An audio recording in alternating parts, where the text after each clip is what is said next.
তারিখে রাতে তারা একসাথে হোটেলে রাত্রি যাপনের পর 29 তারিখ সকালবেলা বিধান তার গ্রামের বাড়ি পটুয়াখালীতে চলে যায়।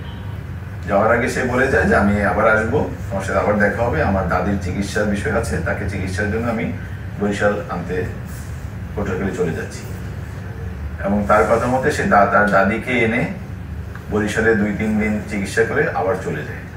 এদিকে মাধুরী বিশ্বাস 4 তারিখ পর্যন্ত ওই হোটেলে অবস্থান করে বরিশালে, এবং 4 তারিখ সকালবেলা সে আবার বরিশাল থেকে পটুয়াখালী চলে যায়। পটুয়াখালী কালাইয়া নামক একটা নদী বন্দর আছে, এটা বাউফল থানাধীন।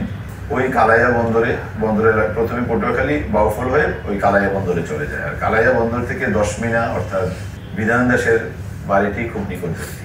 তখন বিধানকে সে বলে আমি কালাইয়া বন্দর চলে আসছি, তুমি আসো এখানে। তো বিধানও তার কথায় ওখানে চলে আসে এবং তারা একসাথে 4 তারিখ বিকালবেলা লঞ্চ যুগে ঢাকার উদ্দেশ্যে যাত্রা শুরু করে।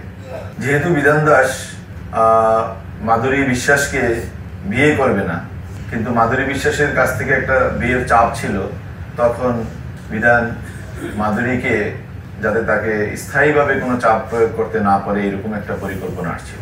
এবং সেই পরিকল্পনা মোতাবেক সে যখন একযুগে লঞ্চে আসবে এই বিষয়টি জানতে পারে, তখন 10 মিনা থেকে সে স্থানীয় একটি দোকান থেকে 1 বোতল কীটনাশক, যেটা বিষক্রিয়া অত্যন্ত মারাত্মক এবং খেলে মানুষ মারা যায়, এইরকম একটি কীটনাশকের বোতল, তার কথা মতো এটা ঘাস মারার ঔষধ, এটা ক্রয় করে সে লঞ্চে ওঠে এবং তার পরিকল্পনা হলো রাতে এটা মাধুরী বিশ্বাসকে সে সেবন করাবে যাতে মাধুরী বিশ্বাস মারা যায়।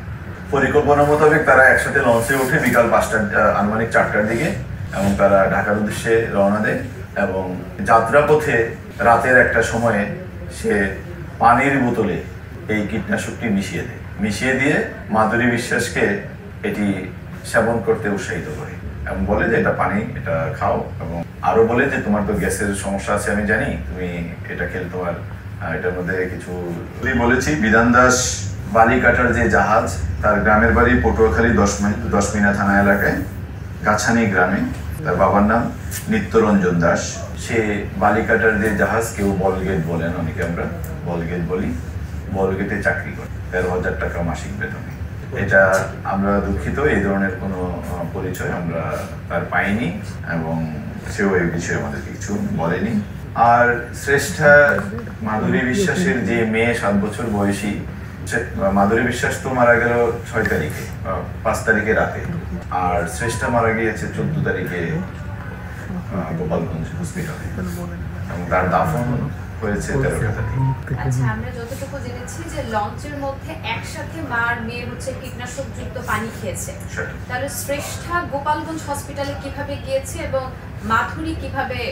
মাধুরীর তো আমরা জানলাম যে একজন অজ্ঞাত ব্যক্তি ঢাকা মেডিকেলে নিয়ে এসে, শ্রেষ্ঠার ওখানে যাওয়ার প্রসেসিংটা কি ছিল? আর সেই সাথে আরেকটু বলবো যে কোন হোটেলে মাধুরী এবং বিধান বিশ্বাস ছিল, এরকম কোনো অ্যাকচুয়াল তথ্য আছে কিনা, হোটেলের নাম?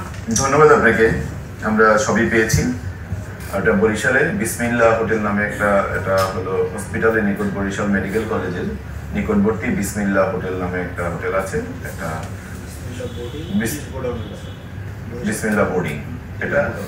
এটা হলো আপনার খুব সস্তা, 300-350 টাকা রুম ভাড়া, এরকম একটা বোর্ডিং। ওখানে তারা ছিল একদিন একসাথে, 28 তারিখে রাতে ছিল, আর 3 জনই একসাথে ছিল।